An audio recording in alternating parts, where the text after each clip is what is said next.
Welcome to the Arizona Wildcats Video Extra, brought to you by Fry's Food Stores.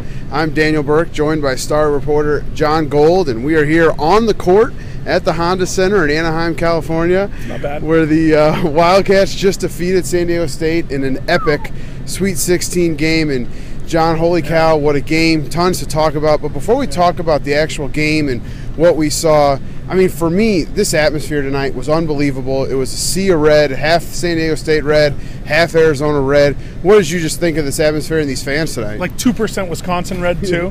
This was really maybe the best college basketball atmosphere I've ever seen, and I was here in 2011 for that Sweet 16. So we've seen crazy stuff happen in this arena with Arizona and San Diego State on this exact court.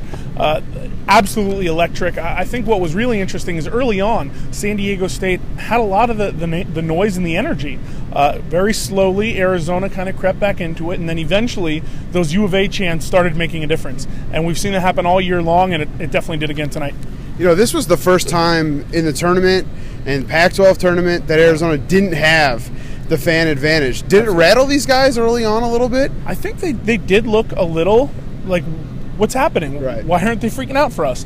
Because all year long, Arizona has traveled almost maybe better than anyone I've ever seen in terms of just even on the Pac-12 conference games on the road. You heard U of A chants louder than the home chants. I don't want to say that Arizona lost itself early or anything like that. San Diego State happened to play with a ton of energy early, and eventually, you know, in the postgame locker room, Caleb Tarczewski said it was a 4-point halftime lead. It felt like infinity, and I think that's a good way to put it. And credit to Arizona for really battling back the way they did. Let's talk about the game. Let's get into it. Let's talk about that first half. And San Diego State was in control for most. I think they were up, 7 or 8 there late with a little under 4 to go. Yeah. And then they had a chance to make it a double-digit game. Arizona didn't allow it. How big were those last 3.5 minutes to, like Tarczewski said, get it down to 4 and make this thing a game? Yeah. 3:24 left in the game. SDSU went up 8. In the half, SDSU went up 8. They didn't score again for the rest of the half. Arizona, I think, forced 2 missed layups, 2 turnovers, and really, we knew San Diego State didn't have a great offense to start. I think one of the things that hurt San Diego State, a lot of people pointed this out, is that the teams are so similar, but Arizona's a little bit better in all of San Diego State's strengths. And I think overall, in a 40-minute game, it kind of caught up to San Diego State that they didn't have a powerful offense, that they didn't have any. They had Xavier Thames, who's fantastic, 25 points today. I think over 25 points per game in the NCAA tournament, really turned it on, and he was already the Mountain West Conference Player of the Year. But they didn't have any second options really today, and especially when Arizona got into foul trouble, who are they turning to? I mean, we're looking at Caleb Tarczewski with 4, Rondé Hollis-Jefferson with 5, and yet SDSU barely went into the post. I think that says a lot about what Arizona, how imposing they can be. We're here chatting with John Gold, and this is the Arizona Wildcats Video Extra.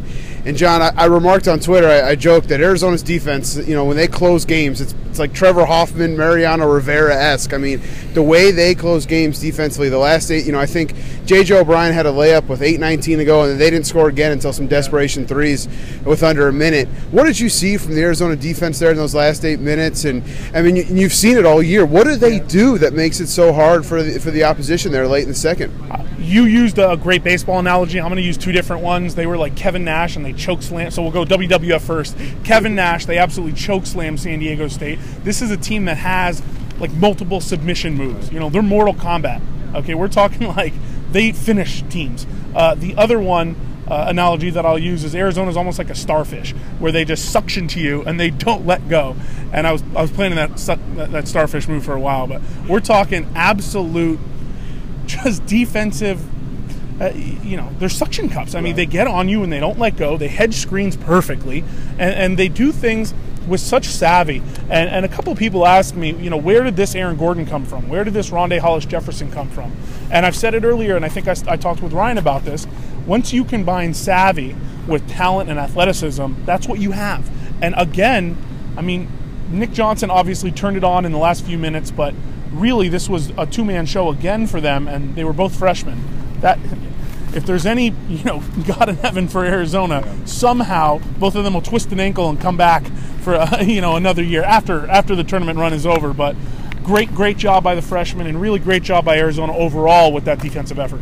You mentioned Nick Johnson, and the guy started 0 for 10, couldn't buy a bucket. We were sitting right down here, and a couple rimmed in and out, and then in the last 3 minutes, 15 points, won this game for them, I thought.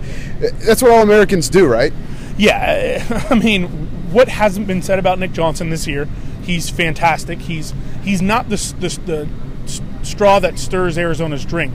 He's the liquid, he's the glass, he's the straw, he's the lips that drink it, he's the esophagus that it goes down. He's every single thing to Arizona. And someone had tweeted earlier, you know, Johnson having a great game. He's rebounding, he's passing the ball well, he's playing great defense. And then he does that, and you're like, okay, well, he's Jesus. I mean, we're talking 15 points, 10 of 10, I want to say, from the free throw line, that dagger three-pointer. Yes. And again, this is a guy. It's very hard not to like Nick Johnson, and it's very hard not to understand how Arizona follows him, and will follow him, you know, down a cliff if he leads them there. He is, again, he's more than just a scorer. He's more than just any one thing. He's really an overall superstar, a super duper star for Arizona. I'll get you out of here on this. I talked to Greg Hansen earlier today on the video about how important of a game this was for Sean Miller. Now, this is the best team he's ever had, 32-4. You know, it would have been a huge disappointment, frankly, if they would have lost this game tonight and not gotten to the Elite Eight. And then we saw the emotion from him with the last 15, 20 seconds when it was in the bag that I have never seen. What did you make of that moment, and how big a win was this for Sean Miller as he goes into, you know, Saturday's Elite Eight game with Wisconsin? In Tucson, how big of a game was it for Sean Miller? I mean, I'm of the opinion that he can do no wrong for Arizona fans at this point. So was there any even talk of hot water, any of that kind of stuff? No, of course not. But legacy leaving. Yes. And at a program where others have left a legacy and where there is the ability to leave a legacy, he's doing it. And that's something that's interesting, because you see programs who've had sustained success over a long period fall off at times. North Carolina, Duke, I mean, come on, you know, horrible exits this year.